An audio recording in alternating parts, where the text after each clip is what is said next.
আজ বানাবো সুস্বাদু একটি রেসিপি। গরমের মাঝে বৃষ্টির দিনে যদি এরকম লাল লাল ঝাল ঝাল কোনো মাছের রেসিপি থাকে তাহলে কিন্তু জাস্ট জমে যায়। আর আজকে বানাবো বোয়াল মাছের ঝাল রেসিপি। যেমন সহজ তেমনি কিন্তু সম্পূর্ণ বাটা মশলায় সুস্বাদু একটি রেসিপি।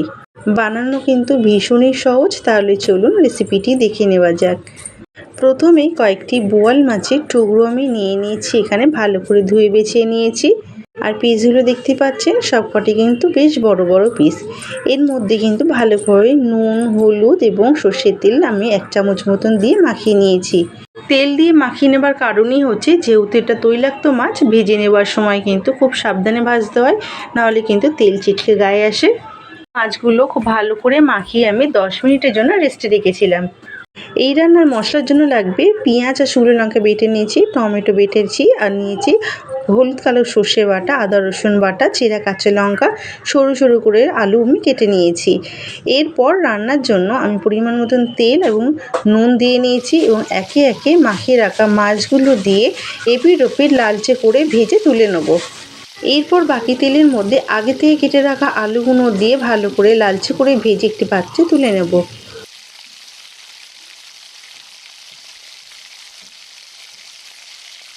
হয়ে গেলে ওই তেলের মধ্যে ফোড়নে দেবো কালো জিরে এবং আদা রসুন বাটা দিয়ে খুব ভালো করে ভেজে নেব।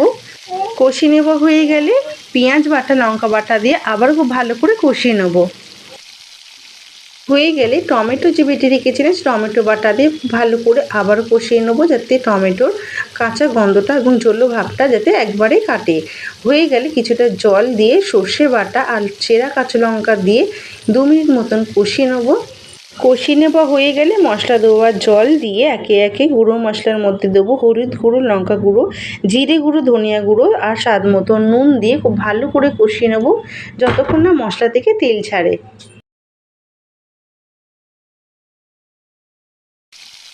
মশলা থেকে এভাবে তেল ছাড়তে শুরু করলে আগে থেকে ভেজে রাখা আলু দিয়ে খুব ভালো করে কষিয়ে নেব। এরপর দিয়ে দেবো গরম জল, এতে কিন্তু স্বাদটা আরও দ্বিগুণ বাড়িয়ে তোলে। ঝোল ফুটে এলে আগের থেকে ভেজে রাখা মাছগুলো দিয়ে খুব ভালো করে মিশিয়ে আলুগুলো সুসিদ্ধ হওয়ার জন্য 2 মিনিট মতো রান্না করে নিয়েছিলাম। আলুগুলো কিন্তু ভালোভাবে সুসিদ্ধ হয়ে গেছে, মানে আমার কিন্তু পরিবেশনের জন্য একেবারে রেডি এই বোয়াল মাছের ঝাল রেসিপি। তাহলে দেখে কি মনে হলো আপনাদের কাছে যে এই রেসিপি খুব বেশি কঠিন, ভীষণই সহজ এই রেসিপি। অনেকে কিন্তু ভাপা বা রসা অনেকে করে খায়, এইভাবে কিন্তু ঝাল যদি করে খান তাহলে কিন্তু 1 থালা ভাত নিমিষেই শেষ হয়ে যাবে। এই রান্নার স্বাদ পেতে হলে কিন্তু ভিডিওটি আপনারা শেয়ার করে রাখুন, যাতে আপনাদের বানাতে সুবিধা হয়।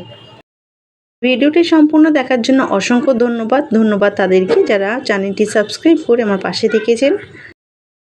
আর আজকের এই ভিডিওটি আপনারা কে কোথা থেকে দেখছেন অবশ্যই কিন্তু কমেন্টে জানাবেন, তাতে কিন্তু আমার ধন্যবাদ জানাতে সুবিধা হয়।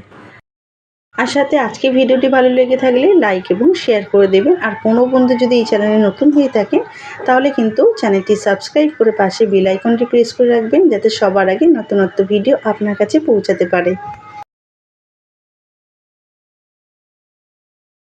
ফিরছি তাহলে পরবর্তী নতুনত্ব কোনো ভিডিও নিয়ে। ততক্ষণে ভালো খান, ভালো থাকুন, টাটা।